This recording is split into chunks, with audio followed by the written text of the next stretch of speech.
એટલે દિવસે શરીર ધર્મ છે એટલે ઊંઘ તો આવે ને. ત્યાં લોકો ઘેટા ચરાવવા જાય ખરા,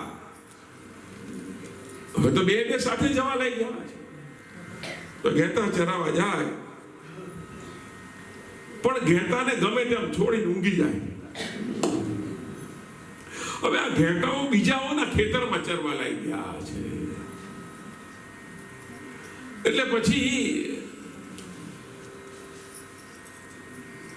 જે લોકોના ખેતરમાં ઘેટા ચરતા ને એ લોકોએ બધા ઝાલાના મોટા ભાઈને ફરિયાદ કરી કે ભાઈ તારો ભાઈ કેવો છે. કેમ કે જે ખબર નહીં તો આખો દિવસ ઊંઘતો લાગે છે ને અમારા ખેતરની અંદર તમારા ઘેટા ચરે છે, આ નહીં ચાલે. ઝાલા મદદ તો એના મોટા ભાઈએ બોલાવીને કહ્યું કે ભાઈ તું શું કરે છે, તું દિવસે ઊંઘે છે? કે હા. કેમ? કે ભાઈ રાત્રે ભજન સાંભળીએ. ક્યાં જાઓ છો? કે ત્યાં મોલડી 5 માઇલ દૂર. તરત જ કહ્યું એના મોટા ભાઈએ કાલથી બંધ, ભજનમાં જવાનું નહીં. અટકાવ્યા છે. હવે આ લોકોને જેને સાહેબ મેં પેલા ગઈકાલે પણ કહ્યું એક વાર રસ ચાખી જો પછી ચટકો લાગી જશે અને અજબ હિંમત આવી જશે, ખાવાનું તે થશે. હવે આ લોકો તો પેલા એ કહ્યું કે તમે બંધ કરો ભજન, તો આ કે છે હરિએ મને લાગ્યો તારો નાદ, એ ભલે થઈ જાઉં બરબાદ, ભજન તારું નહીં છોડું રે, ભજન તારું નહીં છોડ.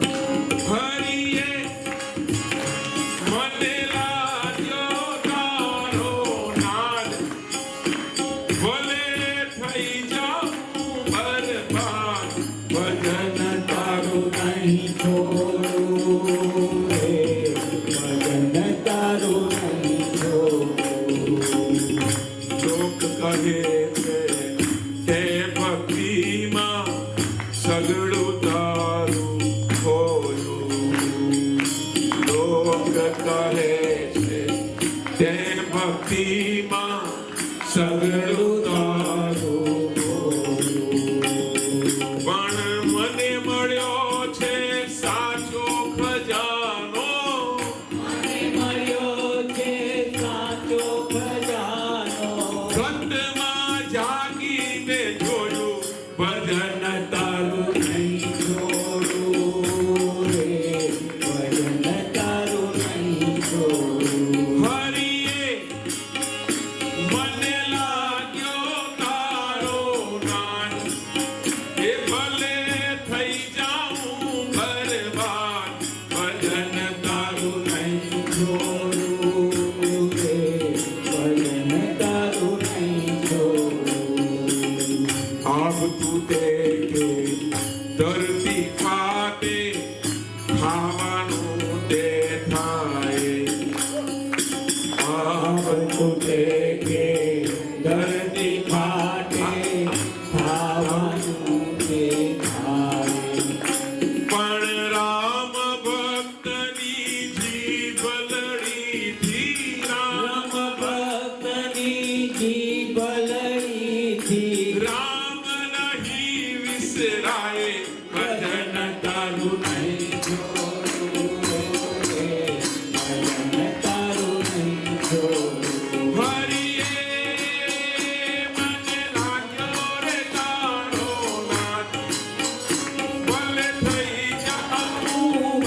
ભગવાન બધા ગુના માફ કરશે,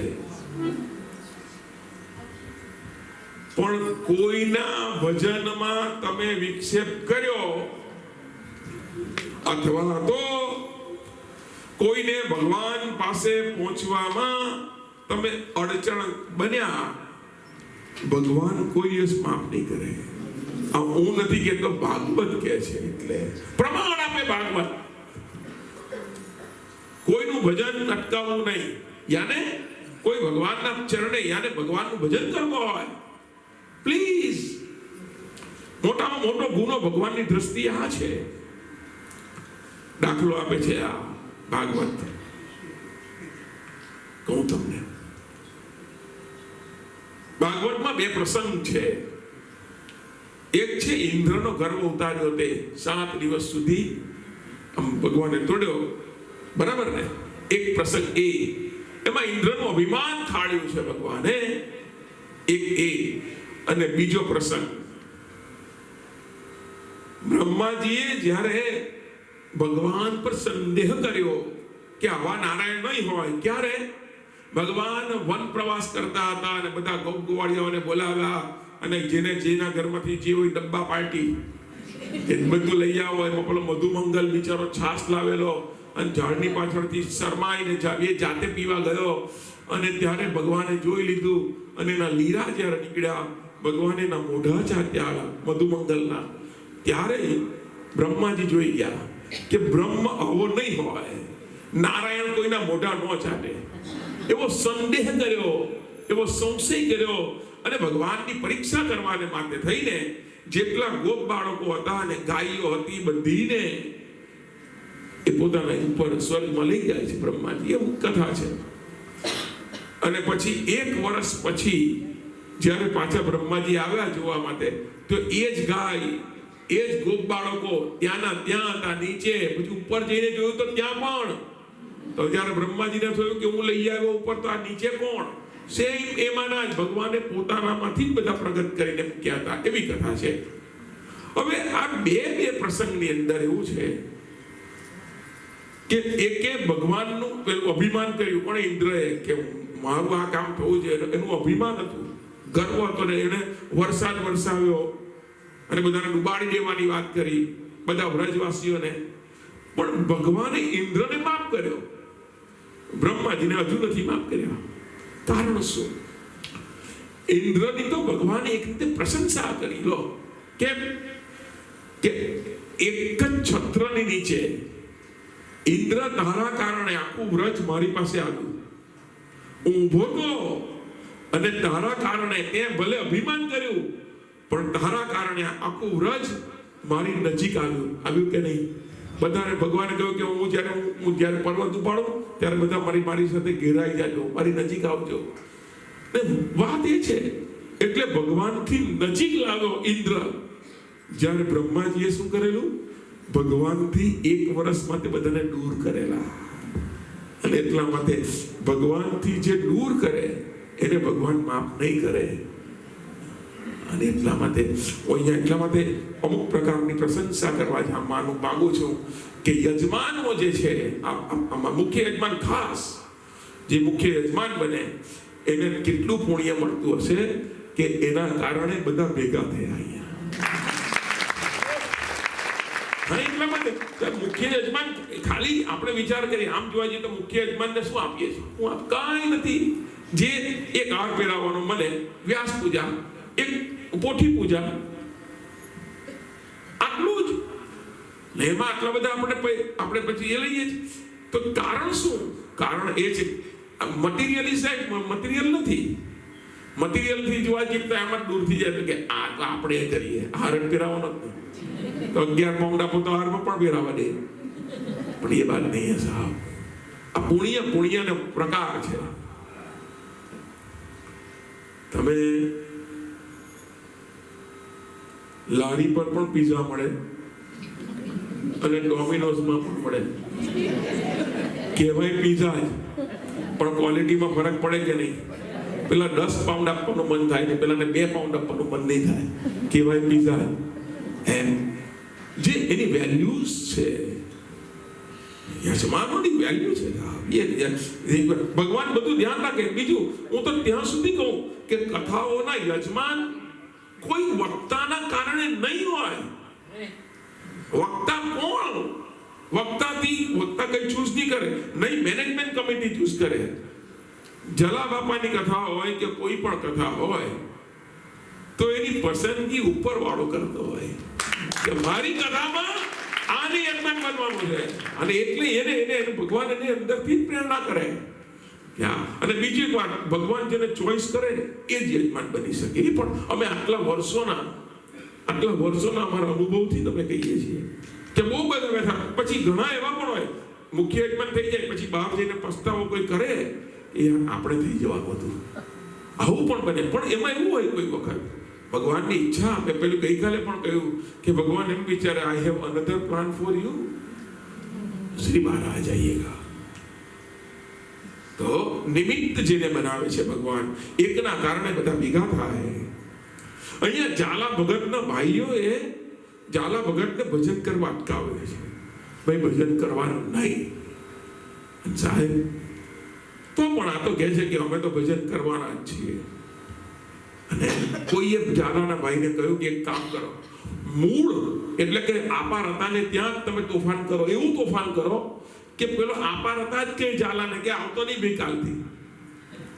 આવું કરવાનું ઊંઢીગુએ પેલું કહ્યું. અને ઝાલાનો ભાઈ એવો ઉગ્ર થયો, ખૂબ ઉગ્ર થઈને ક્રોધિત થઈ, હાથમાં ડાંગ લીધી, લાકડી લીધી અને ગુસ્સામાં જાય છે. મોલડી ગયો.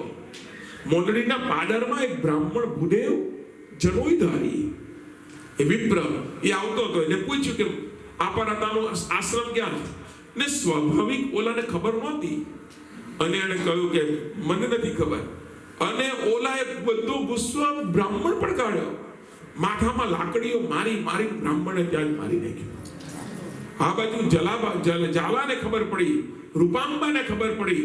ઝાલાએ વિચાર્યું કે અમારા પરિવારમાં એટલે કે મારા ભાઈથી બ્રહ્મ હત્યા થઈ છે અને મને ભજનમાં ત્યાં અટકાવે છે, તો આ શરીર હવે કઈ કામનું નથી. એણે પોતાના ગુરુજીને આપારતાને કહ્યું છે, ગુરુદેવ એક કામ કરો. શું કહે છે કે મને અને આ રૂપાંબાને જીવતા સમાધિ લેવી છે. અને એ જમાનામાં જીવતા સમાધિ લેવાતી. કહે છે કે મારે જીવતા સમાધિ લેવી છે. કેમ? કારણ કે અમારા પરિવાર પર બ્રહ્મ હત્યાનું પાપ લઈ ગયું. આટલું બધું વજન લઈ અને અમે જીવી નહીં શકીશું. બીજું કે અમને તમારા ભજનમાં આવતા રોકે છે. અમારો શ્વાસ, અમારો પ્રાણ, અમારા આત્માનો ખોરાક એ સત્સંગ છે, ભજન છે. બાપજી અમને જીવતા સમાધિ લેવા માટે અનુમતિ આપો. અને આપા રતાએ રૂપાંબા અને ઝાલા ભગતને આશીર્વાદ આપ્યા કે તમે લઈ શકો. અને ત્યારે ચરણમાં પડીને કહ્યું, છેલ્લી વિનંતી અમારી સાંભળો. શું કહે છે કે અમે બંને પતિ પત્ની એવો નિર્ધાર કર્યો છે કે હે આપા રતા, હે ગુરુજી, અમે આ જન્મની અંદર સાધુ સંતો, અભ્યાગતો અને મુખ્યાઓની સેવા નથી કરી શક્યા. તો અમને આશીર્વાદ આપો કે અમે સાધુ સંતો અને મુખ્યાની સેવા કરીએ જ્યાં જન્મ લઈએ ત્યાં. અને આપા રતાએ આશીર્વાદ આપ્યા, બેટા હવે પછીના જન્મની અંદર તમે પતિ પત્ની તરીકે જન્મશો અને સાધુ સંતો અને અભ્યાગતોની સેવા પણ કરશો અને તમારું કામ કરવા માટે મારો રામ આવશે. એમ આશીર્વાદ આપ્યા આ ઝાલા ભગત અને રૂપાંબા. એટલે બીજા જન્મમાં જલારામ બાપા અને વીરબાઈ નામ.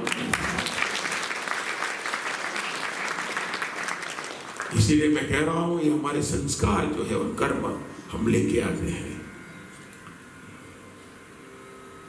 તમારા આપણામાં બે ઉદય થાય, એક પુણ્યોદય અને એક પાપોદય. અને ત્યારે બહુ જ ધ્યાન રાખવાનું. જ્યારે પુણ્યોદય થાય તમને બધું જ સારું લાગે, બધું સારું કરવાનું મન થાય, તમને બધા પુણ્યકારી વિચાર આવવા માંડે. બહુ જ સમજજો પ્લીઝ. આ તમને બધી શનિની પનોતી શું છે ને એ બધી પણ વાત કરું કે જ્યારે તમારું કામ એકદમ નજીક આવીને અટકી જતું હોય તો અમુક પ્રકારની મહાદશા હોય છે. જ્યોતિષ વિદ્યા ખોટી નથી સાહેબ. બધા જાત જાતના લોકો કે હમણાં ગઈકાલ મને કોણે બેને પૂછ્યું સ્વર્ગમાં સ્વર્ગ છે કે કેમ. તમારા છોકરાઓ માનતા નથી કે ભાઈ સ્વર્ગ હોય કે પછી જઈને જોઈએ क्यों स्वर्ग नरक में पड़ते हो? या आप स्वर्ग में जाओगे या नरक में? वो तो मैं बैठे बैठे बोल रहा हूं.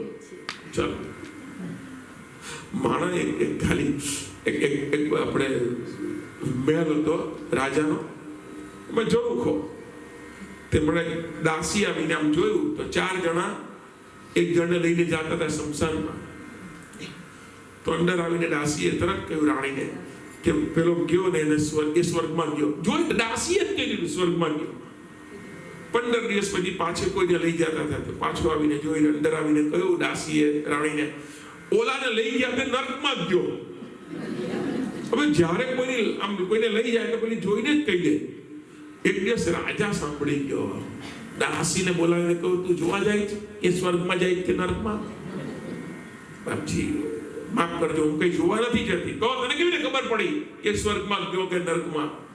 બાપજી હું તો કઈ એવું નહીં. તો આ 4 જણા લઈ જાય ને એ રડતા હોય, એના એકદમ નજીક ના હોય, એ રડે. એ લોકો વાત કરે હું સાંભળું નહીં. એની પાછળ નાનું ટોળું ચાલતું હોય 5-10 જણાનું, એ પણ એના ઘરનું હોય. એ લોકો વાત કરે ને તે પણ નહીં સાંભળ્યું, પણ એની પાછળ સમાજનું મોટું ટોળું ચાલતું હોય. અને સમાજના ટોળામાં વાત જે થાય હું સાંભળું. સમાજના ટોળામાં એમ વાત થાય ને કે ભાઈ આ ગયો એની સમાજને જરૂર પડશે હો. ત્યારે હું સમજી જાઉં એ સ્વર્ગમાં ગયો. ને એમ જો કે નખો ગયો તો સારું થયું તો હું સમજી જાઉં એ નરકમાં ગયો સાહેબ. સમાજ મારું તમારું દર્પણ છે. अच्छे काम कीजिए, સારું કામ કરીને જાઓ સાહેબ. તમને રિયલ સેન્સમાં કોઈ મિસ કરે આઈ મિસ યુ ને આઈ લવ યુ ને બધા છે ને બધું કેવા વાળા એક્ઝેક્ટલી મિસ યુ. તમને તમે તમારી બિન હયાતીની અંદર તમને રિયલી એમ થાય કે આ હોત તો આજે આના કરતા આ હોત. તમને એ જ મિસ છે. આજે જલા બાપાને હું તમે કેમ યાદ કરીએ છીએ? એટલા માટે યાદ કરીએ કે એણે જગતને સેવાનું કેવું મોટું નામ. યાર તમે રોજના તમે 2-5 માણસને જમાડી જુઓ અઠવાડિયું ખબર પડે. ભલે 2 આઈટમ કે 3 આઈટમ પણ જમાડી જુઓ ખબર પડે. દરેક રીતે કંટાળી જવાય કે આ હવે હું આ રોજ ભૂલાઈ ગયું. અને જેની પત્ની વીરબાઈમાં જેણે આખી જિંદગી સુધી પોતાના પતિનો હું આ વાત કરતો હતો કે પેલો ગાંધારીએ પાટા બાંધ્યા. એણે તો એટલું મૂર્ખતાનું કામ નથી, હોશિયાર હતી. મેં કહ્યું તેમ એણે વિચાર કર્યો કે આ આંધળાની સેવા કરીને તૂટી જાવ એના કરતા આપણે બાંધો ને આંખે પાટા. તમે સમજો થયું શું તે પરિણામ? એક તો 100 દીકરાઓ તો આડે રસ્તે ચાલ્યા ગયા કૌરવો. એના કરતા પણ વધારે નુકસાન રાજ્ય અને રાજાને થયું. આ બેની એક આંધળો હતો તો અમુક દાસીઓ એની પત્ની પણ હતી. એની ચરણ ચંપી કરતે, એની સેવા કરતે, એને સ્નાન કરાવતે. પણ આ તો શું થયું? બે આંધળા એટલે રાજ્યએ આ બેની પાછળ લાખો કરોડો રૂપિયા બગાડ્યા. દાસીઓ 100 દાસીઓ હતા. એનો પગાર જુઓ. મૂળ વાત એ છે હું વાત કરતો હતો કે આપણે 2 વસ્તુ લઈને આવીએ, આપણા પુણ્ય અથવા તો આપણા કોઈ પણ પ્રકારના કર્મ. અને હા એ વાત કરતો હતો કે તમને બહુ જ નજીક થઈને કંઈક કામ અટકી જતું હોય તો ક્યાં તો માનવું હોય તો માનજો. હા ભાઈ ને હું કહું એટલે માની જ નહીં લેવા ભાઈ. અને એક વાત માનવાની તમને તમારા મગજની સાથે કસજો પછી તમને યોગ્ય લાગે તો. પહેલી તો વાત એ જ્યોતિષ શાસ્ત્ર છે એનું પ્રમાણ યુધિષ્ઠિર મહારાજે આપ્યું છે. યુધિષ્ઠિર પરીક્ષિતનો જ્યારે જન્મ થયો યુધિષ્ઠિરે નાળ કપાય ને તો જે દીકરાનો જન્મ થાય ત્યારે નાળ કપાય એ પહેલાનો સમય બહુ નાનો હોય. જન્મ્યો એટલે તરત નાળ કાપવી પડે ને. તો નાળ કપાય એટલો સમય જન્મે અને નાળ કાપે પછી છૂટક લાગે, પછી તમારથી કોઈ કાર્ય. પણ એ નાળ કાપવાના જે વચ્ચેનો જે કાપ્યા પહેલાનો જન્મે અને કાપે પહેલાનો જે સમય એને પ્રજાતીર્થ મુહૂર્ત કહેવામાં આવે. પ્રજાતીર્થ મુહૂર્ત. અને આ સમયે તમે જે પણ કોઈ દાન કરો એ અક્ષય થઈ જાય. આપણે બાળકનો જન્મ થાય અને ત્યારે આ વસ્તુ ધ્યાન, નંદ બાબાએ 2 લાખ ગાયનું પેલું કરેલું હતું. જોકે એને પ્રજાતીર્થ સાથે સંબંધ નથી, પણ પ્રજાતીર્થ મુહૂર્ત આને કહેવાય. બીજું, જ્યોતિષને બોલાવવામાં આવેલા, બ્રાહ્મણોને બોલાવવામાં આવ્યા હતા કે આનું પરીક્ષિતનું ભવિષ્ય જુઓ. ને પરીક્ષિતનું ભવિષ્ય જ્યારે જોયું ત્યારે કે બધું બરાબર છે, પણ એના મૃત્યુમાં મંગળ બેઠો છે. મૃત્યુના ઘરમાં મંગળ બેઠો છે અને એટલે આકસ્મિક રીતે મરશે. અકસ્માતે તક્ષકના બ્રાહ્મણનું અપમાન કરશે અને પરિણામે આને તક્ષકના કરડશે. આવું પહેલેથી કહી દીધેલું. એટલે હું એમ કહેવા માંગુ, જ્યોતિષ શાસ્ત્ર પણ છે, ગ્રહો પણ છે. નહીં તો 9 ગ્રહ જે છે તે આપણે એની પૂજા નહીં કરીએ. હા, ભાગવત તો નકામું પડે. રાહુ ને કેતુ, હા, ભાગવત સમુદ્ર મંથનની કથા વખત બધું છે. જોતા આવડવું જોઈએ જેને. બાકી છે માનજો. તમને બહેનોને ખાસ પગે લાગીને કહું, મારી પાસે તો આવતા જ નહીં. મને ખબર, આવું કહું એટલે આવે. મારા જુઓ તો કે છે આપણે કઈ આવડતું નથી. આ તો માહિતી બધી છે, પણ આવું છે કોઈ જાણકાર પ્રખર કોઈ હોય ને એને બતાવજો. ને બહેનો, તમે જે તે જગ્યા પર બતાવવાનું બંધ કરી દેજો. તમારે હાથ બતાવો છો, તમારા પતિને બતાવજો, બીજા કોઈને. તમારો એ સાથી સંગાતી છે. તમે આમે લંબાવો તો છે અને ઊંધું છે. અહીંયા તો અમે ઘણી જગ્યા પર તો પતિ લંબાવે પહેલા જેની બેન. તો જલારામ બાપા અને વીરબાઈમાં બીજા જન્મની અંદર સમય પણ થયો છે એટલે આપણે આગળ વધીએ. તો બીજા જન્મમાં જલારામ બાપા અને વીરબાઈમાં બન્યા છે કોણ? જાલો અને રૂપાંબા. બીજા જન્મમાં જલારામ બાપા. અને હવે અહીંયા કથા આવે